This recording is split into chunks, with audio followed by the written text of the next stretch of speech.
Greetings, everybody. Welcome to G4G here on YouTube.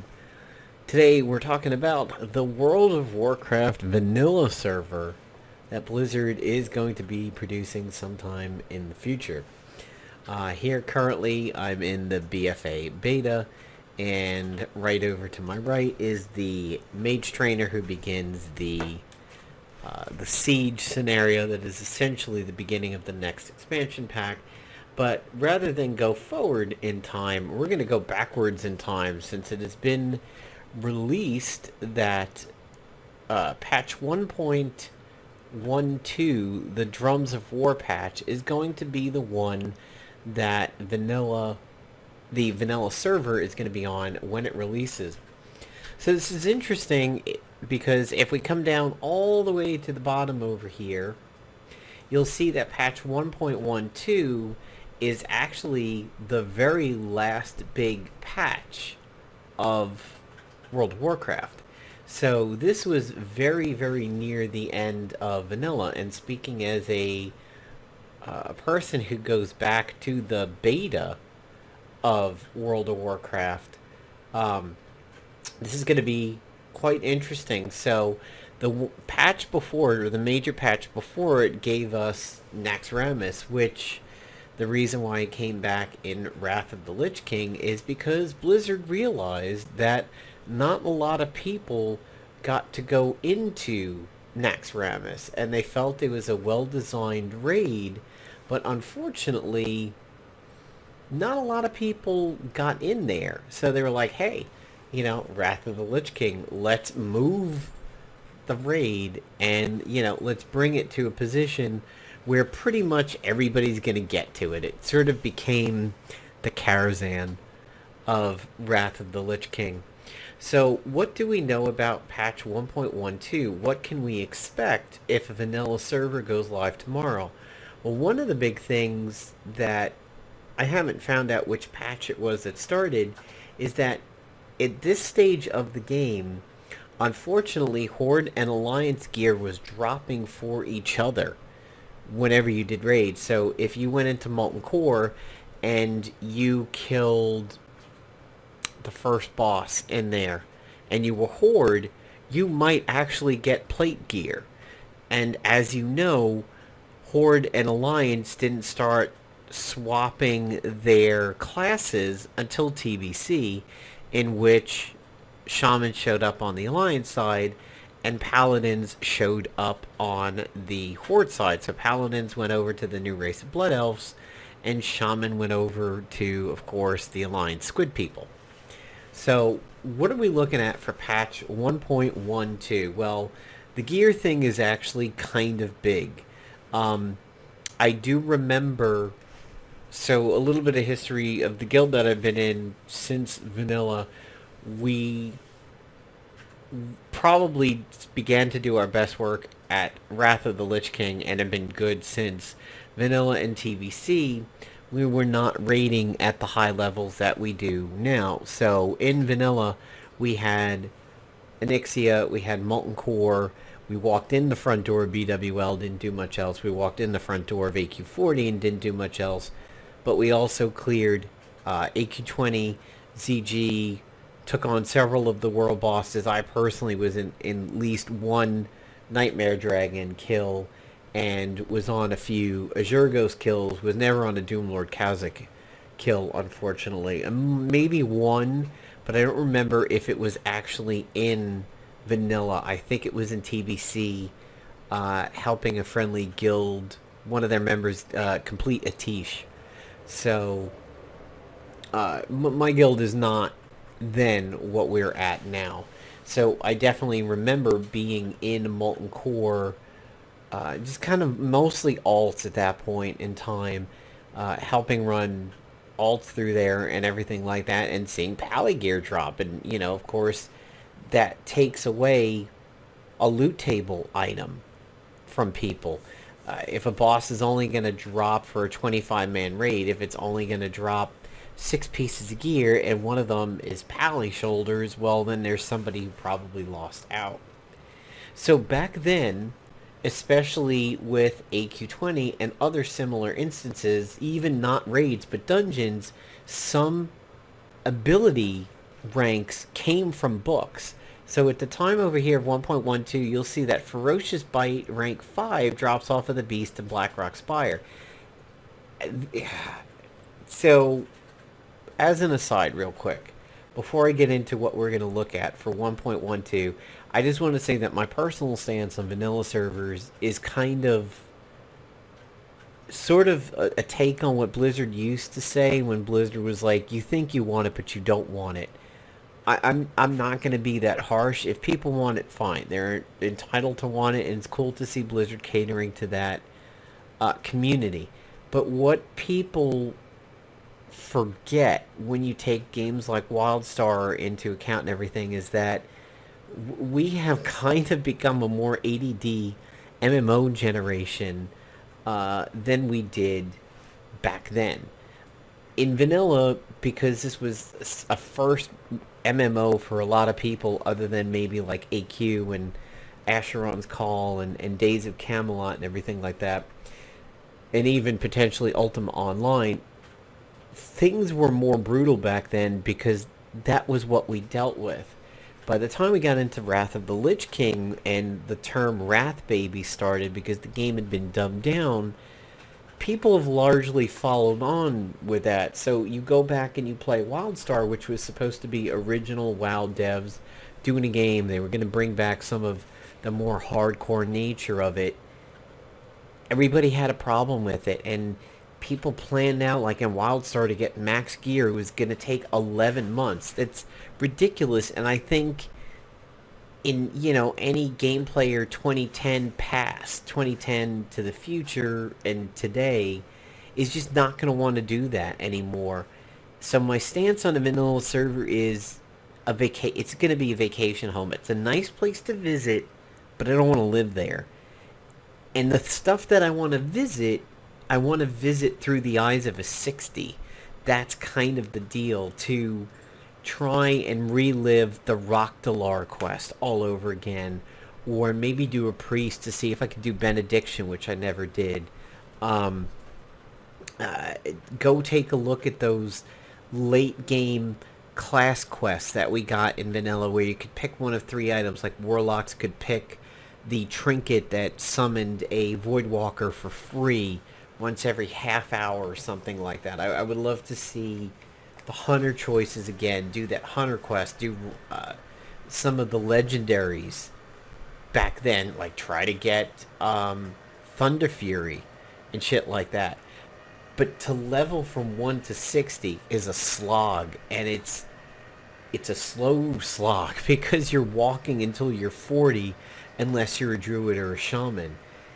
Your first mount is ridiculously expensive. Your epic mount, you kind of either had to have friends who were willing to help, or you bought WoW Gold. And let me tell you, back in vanilla, that was actually one of the better things. WoW Gold was generally safer. And the prices were kind of reasonable. I mean, I got some epic mounts because I bought WoW Gold. I wouldn't even Google a WoW Gold seller now at this point in time because of the cancerous aids from those sites and, the reputation that gold selling has gotten. And we've all lived through Wrath and Kata, where gold sellers were level 1 warlocks that would float in the air and spell out the name of the website. Like, I just wouldn't do it. So I would never go back to vanilla to actually live there. I would visit fun things, but to get that, you'd have to be levels to get there. Like, I want to see the crazy pentagram kids again in Goldshire. It'd be nice to see original Onyxia and some of the quests for that, and original Moradon and original Sunken Temple. But do I want to level to get to those places? No. Do I want to lose LFG to find party members for those places easy? No. Do I want to go and discover the instance in order to get in there? Let's not forget about that. No. And I think that's where a lot of what Blizzard meant when they was like, you think you want it, but you don't. There's been quality of life things that have happened since vanilla. So the rest of this video, it's from the eyes of a person that feels that way. So as you can see here, like Ferocious Bite says that it drops from a book. I do remember AQ20 had books, Dungeons had books. At patch 1.12 that we're looking at over here, aside from Alliance and Horde gear dropping from each other, we also probably had that extra dungeon tier set. So we all know the raid tiers started in Molten Core and a little bit with Onyxia and then BWL and so on and so forth. But there was also the dungeon sets. Well, at this stage of the game of vanilla, there was the 1.2 sets, which were recolors of the dungeon set where you had to fight extra bosses like in Ubers, and I think Elbers had one, and I forget exactly where all the bosses were, but they were basically reskins of the dungeon set with some better stats and everything. So,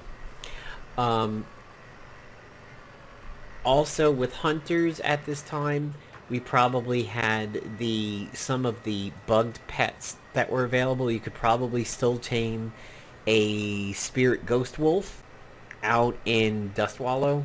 You could probably get you probably can't get the snakes where you could tame them, but then Blizzard made the change that said, we don't want you to have this pet, but if you have it, we're not going to take it away. You just can't feed it. So you would have that pet out. It was either a flying serpent or a regular Zul'Farrak snake. You could bring him out, but you had to put him back really quickly, because if he started to get hungry, you couldn't feed him. And pets, if they got too hungry, would leave you. I had a pet leave me in TBC by accident because I was running a UI that didn't show me the happy face, and I had no idea that my pet was really, really fucking mad at me because I hadn't fed him in 2 or 3 days, so he took off, and I lost a good pet that way. So I don't know if hunter pets had been normalized at this point in time.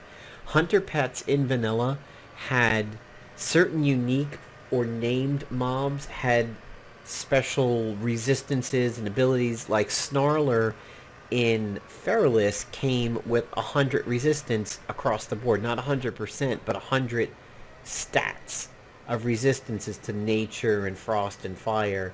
And he was considered very good for that, and even used in PvP because of his resistances. And so we have some mage changes here. We have paladins. A lot of haste fixes for people. And so these are the class things that were going on at the time. We talked about items, so this is probably after the green leather chest had been changed. So a lot of druids or leather wearers, especially in Warsong Gulch, wore a leather chest that had a proc on it that if you hit that person, there was a chance the chest would put you to sleep. And that eventually was discovered to have been used in PvP quite excessively, especially in Warsong Gulch and then a little bit in Arathi Basin. I think it was green leather something or other chest.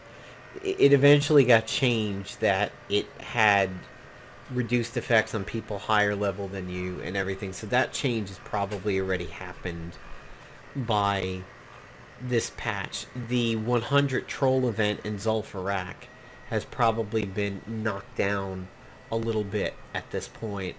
So we can see some raid and dungeon changes here of reducing the number of Shadowforge ambushers after looting the quest chest. Let's not forget dungeon respawns. If you had a group that had a really tough time, and if you think about it, this was very, very common in BRD, because BRD had like 5 different ways that you could go, and you were either going in there to end at one section, or you were going in there to end at the other. You didn't do both.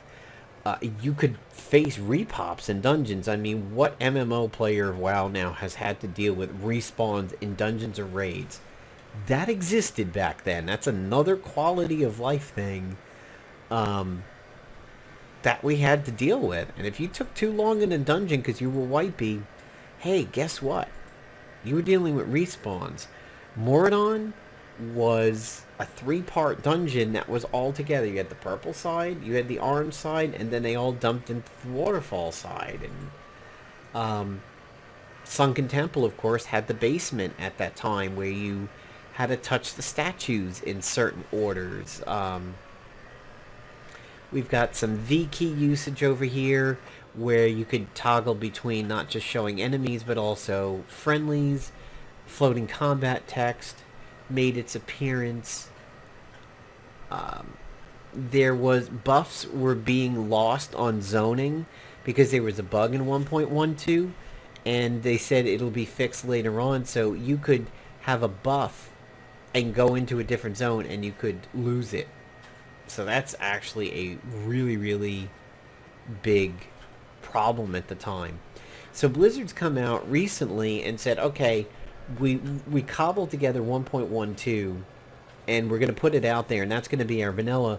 But then they said, actually, it's like really fucking buggy. We still have the vanilla bugs, and then we have the bugs that actually code that old is not working well on modern hardware. Certain video cards were having trouble and everything like that. But they really want to give you the authentic vanilla experience, so what they've decided to do is actually reconstitute patch 1.12 in WoW's modern code. So you'll get the network fixes. You'll be able to launch it off of the Blizzard launcher, which the Blizzard launcher is like just sucking things up. I mean, Call of Duty's going to be on that thing now. So it's not exactly how it was back then, but it is sort of an emulation of how it was back then. So that's what we're looking at over here. That's what's going to be in store for this patch. Now, the other thing that was happening in this patch, aside from Cross-Realm Dungeons, or Cross-Realm Battlegrounds for the first time, which really opened things up a little bit, which probably really screwed up PvP High Warlord farmers. Everybody knows what that community was like at the time, where people had fucking spreadsheets on who was getting it this week and who was not, and, you know, World PvP came out in Silithus and Eastern Playgrounds. So what that was out in the Eastern Playgrounds, you had what I called tower crapping or tower capping. There were towers around the zone that, kind of like TBC and Zangarmarsh, where you cap them and you got a buff for the entire zone when you were in the dungeons and out in the world and everything. And it was a fun little diversion in that zone. And you know, even on PvE servers, it was kind of interesting. So if we see map of the Eastern Playgrounds, okay, I don't think this is modern, but yeah. So there was a tower here. So actually, you could see them. I believe Eastwall was one of them, Plaguewood was another, and this Crown Guard, or it was maybe North Pass Crown Guard and Plaguewood. You just basically sat on them and you converted them to your faction, and I think they didn't convert if you were stealthed. Out in Silithus, what was happening there is actually similar to what's happening in Biffa with the Azurite, is there were these pockets of like a reddish gas that came up out of the ground, and when you touched them, you had the debuff of it.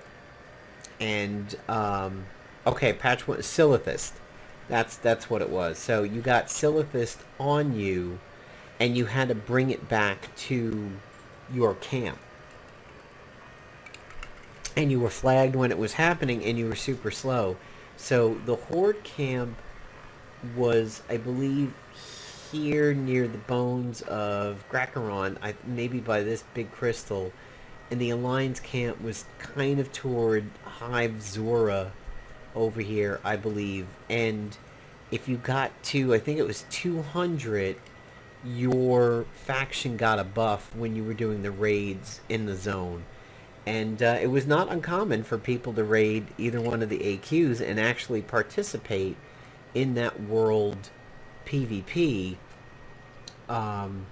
for a little while to flip it over to you and to get the buff. And I forget what the TBC in patch 1.12. I don't know if we would have had TBC pre-patch stuff. I definitely remember Wrath pre-patch stuff because that was the zombie plague during TBC, and like you could not go near capital cities because everybody was getting turned into zombies, and it was hellacious. You kind of had to be agoraphobic and live way off the map in order to never get hit with that stuff. But I can't really remember. Oh yes, I do remember the TBC pre-patch stuff because I believe demons started showing up everywhere. And I think I remembered fighting a lot of demons, including Doomlord Kazakh, like right outside Undercity. So yeah, I think we did have pre-patch stuff. I don't know if it was actually in this patch though, considering how close it is to the end of Vanilla WoW. That is certainly a potential point. So there you go, guys. That's what we are expecting for the Vanilla WoW server when it comes out. We're looking at it being patch 1.12, which is near the end of Vanilla's life. Blizzard has said we feel this most accurately gives you the best representation of what Vanilla WoW was like. I would disagree if it was the patch in which Horde and Alliance stuff was dropping for each other, because that is not what the majority of Vanilla was, and it also makes it a little bit more on the unfair side. And I still believe Vanilla is just a place where you maybe want to go and hang out, and that's it. The thought of running a 1 to 60 character while also playing active WoW is rough. And I honestly think Blizzard would have done themselves well to have gotten the vanilla server out now. You're beginning to get some downtime between Legion and Biffa. Probably everybody's done what they wanted to do within Legion, and we're beginning to look ahead to Biffa and wait for it. If they release this vanilla server anywhere close to Biffa's launch, really stupid. I think that's going to split people's attentions. I think they need to launch it during a lull, so that if people want to play vanilla but are not religiously serious about it, that they can go and do so and not have it compete with regular World of Warcraft time. I mean, maybe during a raid lull or a patch lull or something like that, but if they don't get it out this summer, I think they miss a little bit of a window. And I certainly, if it's going to come, during Biffa's lifetime, which is most likely, at least have a Biffa content break for a little bit, like maybe release a new raid right around Thanksgiving, and right around Christmas drop the vanilla server so people on breaks can enjoy it, and then don't have another Biffa raid or major patch until the middle of January or something like that. So that's all for me, folks. I'm going to be doing some Biffa videos now on the channel coming up, including the battle for Lordaeron and what it's like to go through from a tanking perspective over there. I've already done it on a pre-made hunter, but character transfers are now open, so you can get your live data over to the beta and start playing your classes and finding out how things are, like that god-awful tank thread that we're going to have. But, alright, whatever. See you guys later. Have a good one.